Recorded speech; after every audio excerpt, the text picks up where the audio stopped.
Hi, I'm Chris Kepler, and welcome to Does This Happen to You? I'm an actor, voice actor, audiobook narrator, and writer.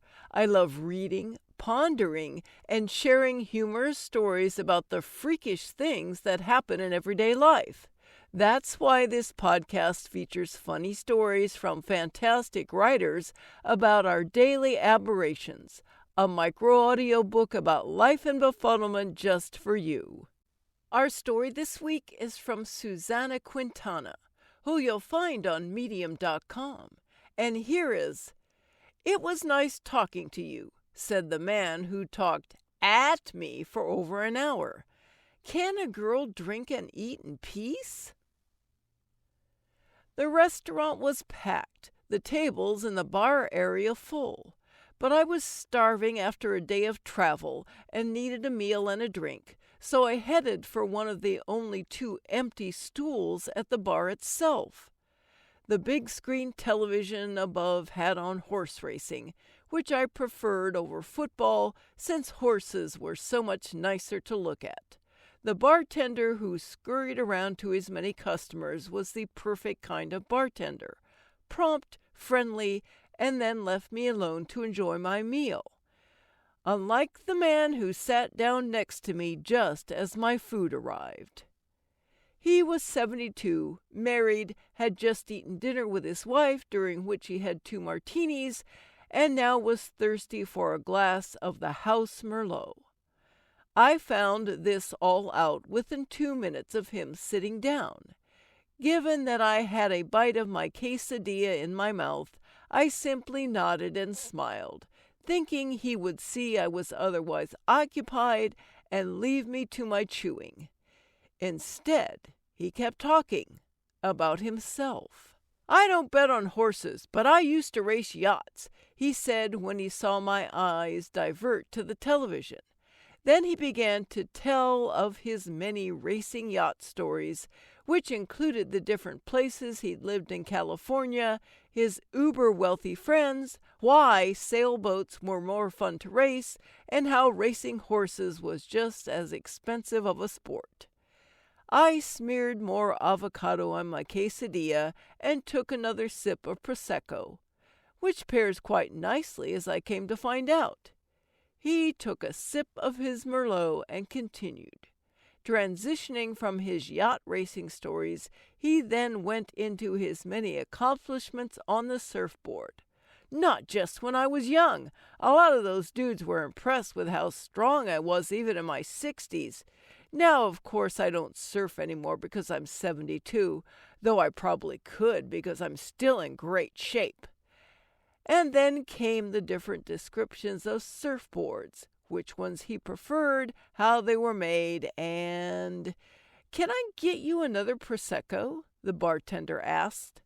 I had been nodding and smiling at the former yacht racing surfer, so I just turned my head and nodded and smiled at the bartender. While I took sips of my drink and bites of my quesadilla, sometimes the man would pause, just for a second, and look at me. Maybe because he was thinking about what to say next. Then he'd dive right back in. Don't get me wrong, I wasn't totally silent. Every once in a while I'd insert a "wow, nice," or "that's interesting." Partly because I'm not an asshole, but mainly because I'm more than used to strange men talking at me but not to me, as if I'm just a prop, or an echo chamber, or a mirror. Are these men oblivious, selfish, lonely, desperate to hear themselves talk? These are questions I have no desire to find out the answers to because I simply don't care. All I wanted was to finish my meal and my drink without having to play the role of listener to a man I didn't even know. Actually, I did have one question. Where was his wife? Why didn't she join him in the bar after their dinner together? And then we moved to Prescott, where 2 of my kids live. They're doing great. One's a something-something, and the other is a super successful something-something. Forgive me for starting to zone out after nearly an hour of him talking. My other kid lives somewhere and does something. They're great kids. I love them. They're liberals, though. But what are you going to do? I can't change them."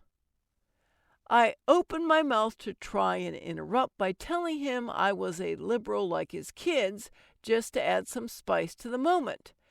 Also because I was feeling a tad ornery since on my plate was only a quarter of the whole quesadilla left, and I hadn't remembered eating any of it.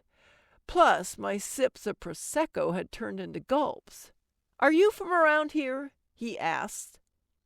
A question! Maybe the tables were turning. Actually, I had my prom here in this hotel 35 years ago. I thought that was quite the opener for him to ooh and ah at as I had done with his many stories. But no. "Ah, yes, the prom. I still remember mine, even though I'm 72.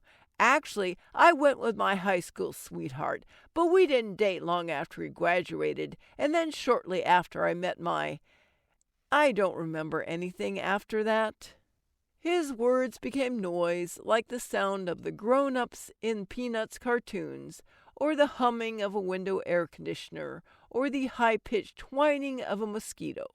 My glass was empty, my stomach full, apparently with quesadilla, though I don't remember tasting any of it, and my ears tired, so I got the check from the bartender and stood up to leave. "Enjoy the rest of your evening," I told him. "You too," he said. "It was really nice talking to you." "At me," I said in my head, and gave him my last fake smile for the night. Later in my hotel room, I wondered if there had been other options for me to handle the situation. I couldn't move my seat because all the other seats were full. I couldn't leave and go somewhere else because I already had my food and drink. Could I have said something? But what? One of us would have ended up uncomfortable, or maybe both.